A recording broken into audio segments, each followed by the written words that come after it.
So, people, I'm dealing with shenanigans day and night. I'm right now resting to go to my other job throughout the evening, the night shift.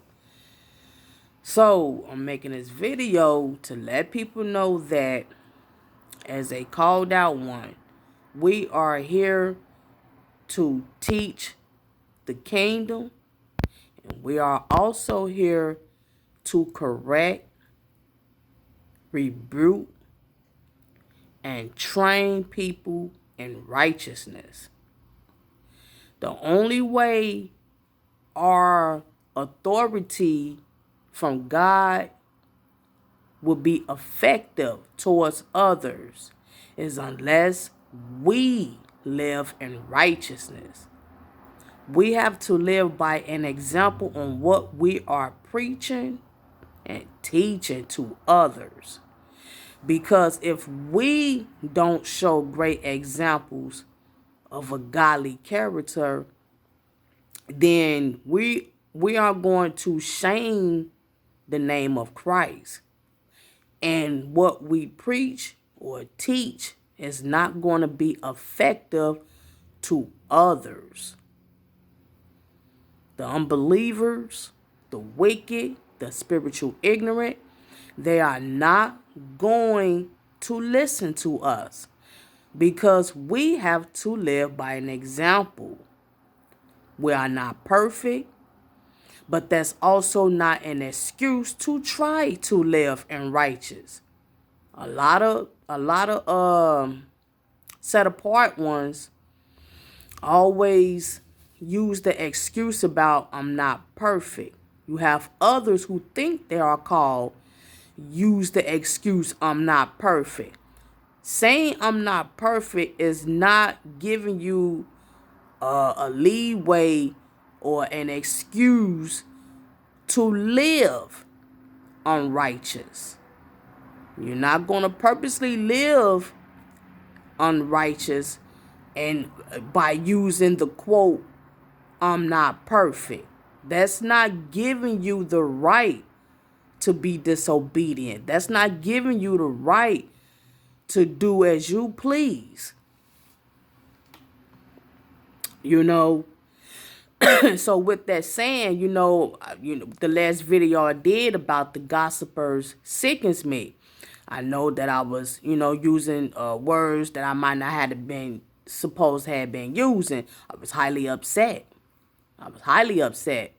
Because I'm overwhelmed with this. This is not just a incident that just happened and I just feel like teaching on it. No, I'm teaching on the same issues over and over, and I'm gonna be specific. I've been teaching about this about basically the same people for almost 3 years.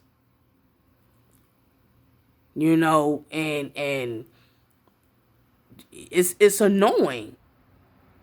Even Jesus was overwhelmed at one point. He had to leave off to himself to regain the spirit. He had to get rejuvenated spiritually because he was drained at one moment. We can be also spiritually drained. And when you're spiritually drained, you tend to go carnal. Going carnal is going in a physical way where you end up slipping. Like you end up saying things that's ungodly. You end up doing things ungodly. You end up thinking things ungodly out of your emotions. Got to remember, Satan gets off on our emotions. So as a called out one, I'm not going to sit up here and teach something that I can't be corrected by. I have to lead by an example. I'm not going to sit up here and use the excuse all the time that I'm not perfect just to continue to live the way I want to when I'm emotionally wrecked or spiritually drained. No, the understanding that comes with that is just letting people know that I have things that I need to work on too. See, if I make mistakes, I learn from them.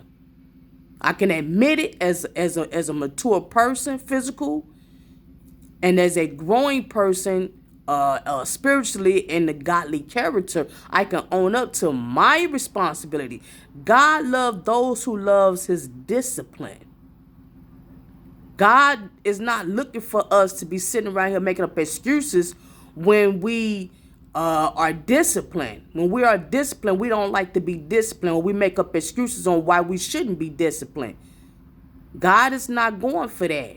So, basically what I'm saying is, for all the called out ones, when we're led to teach and preach the gospel or try to correct others on their shenanigans, we have to keep in mind that our teachings are more effective when we show people our living, our lifestyle.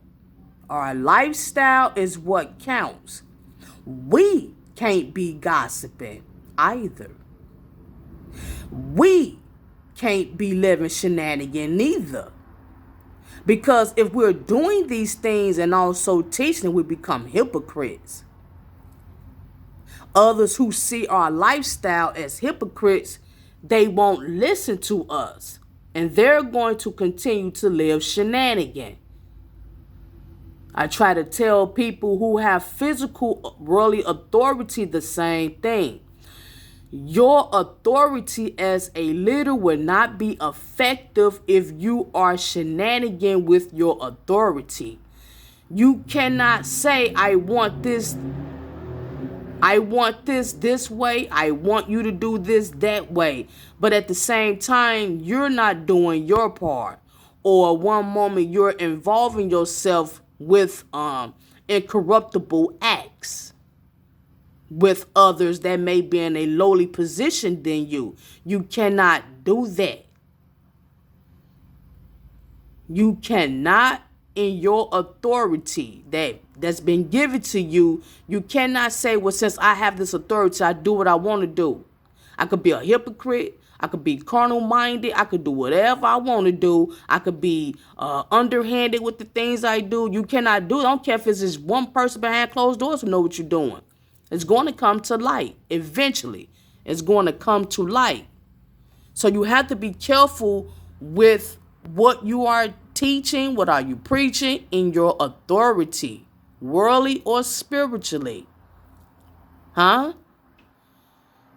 Spiritual authority is effective, people. Our authority in our spirituality is effective. Highly effective when we live in righteousness. Our teachings and preachings, our corrections, rebuking, pull-ups, advices, and so on. All that can be effective only when we show godly character towards others. When you live in godly character and righteousness and teach and preach at the same time, others may wonder how they can be saved. When people come around in your presence, or when you come in their presence, the wicked and the unbelievers, they respect you. They have no choice but to respect you. They come correct for the moment, even if they don't like you personally. They have no choice but to respect you because of what you represent. What you stand by in dignity-wise. You may still have evildoers who may want to approach you with their evilness. But the power of the Lord sends that signal right back towards their evildoer and go sit them down somewhere. Touch not my anointed. So just keep in mind, we are children of God. We are led to teach the gospel. We are led to teach the good news, and we are led to correct those who are living ungodly. That's attacking the demons inside of people. So we can only that armor, that full armor of God that we put on when we go out here in that battlefield is only effective when we live in righteousness. Huh? Keep that in mind, chosen ones. Shalom.